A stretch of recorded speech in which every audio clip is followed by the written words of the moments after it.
Selamat siang semuanya, perkenalkan nama saya Cantika Rubaiti dengan NIM 250201 Pada kesempatan kali ini saya akan mempresentasikan tugas mata kuliah Business Communication dengan judul Pola Komunikasi pada Jogja atau Serba. Seperti yang kita ketahui, komunikasi adalah kunci utama dalam bisnis retail.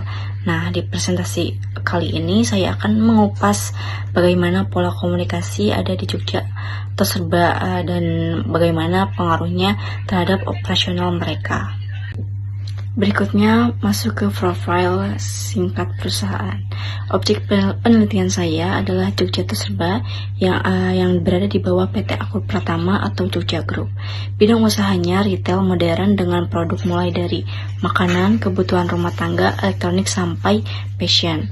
Jogja Group sendiri berdiri sejak 1982 dan sekarang sudah menjadi salah satu jaringan supermarket dan departemen store terbesar di Indonesia.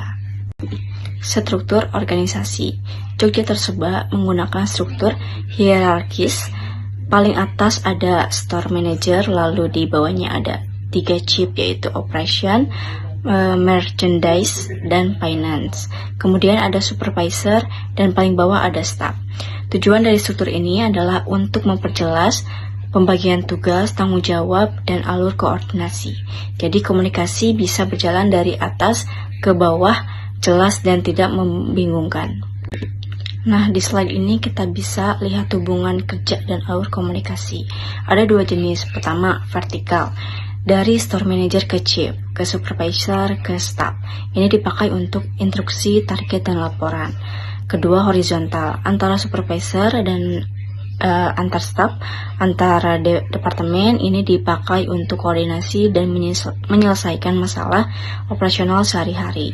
Jadi kedua alur ini penting agar kerja di Jogja atau Serba bisa sinkron. Selanjutnya gambaran pola komunikasi ada 3 hal. Pertama, vertikal untuk target penjualan, evaluasi, dan instruksi harian. Yang kedua, horizontal untuk koordinasi bagian, stok, dan pelayanan pelanggan. Yang ketiga yaitu medianya, briefing pagi, grup WhatsApp, memo internal, dan komunikasi langsung. Dengan 3 hal ini, komunikasi di Jogja atau Serba jadi lebih efektif.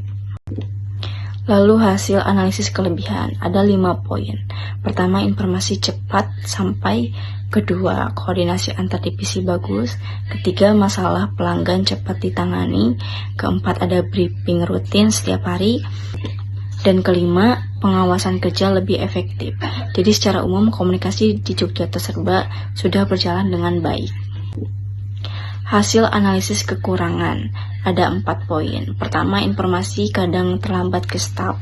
Kedua, terlalu tergantung komunikasi lisan. Ketiga, rawan miskomunikasi saat toko ramai. Keempat, ada perbedaan pemahaman antar karyawan.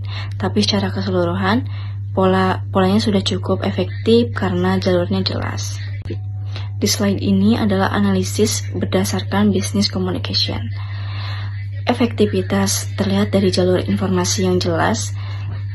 Briefing dan grup WhatsApp membantu mempercepat informasi, koordinasi vertikal untuk pengarahan, horizontal untuk kerjasama. Saran saya perlu menguatkan komunikasi tertulis atau digital supaya lebih konsisten dan mengurangi miskomunikasi.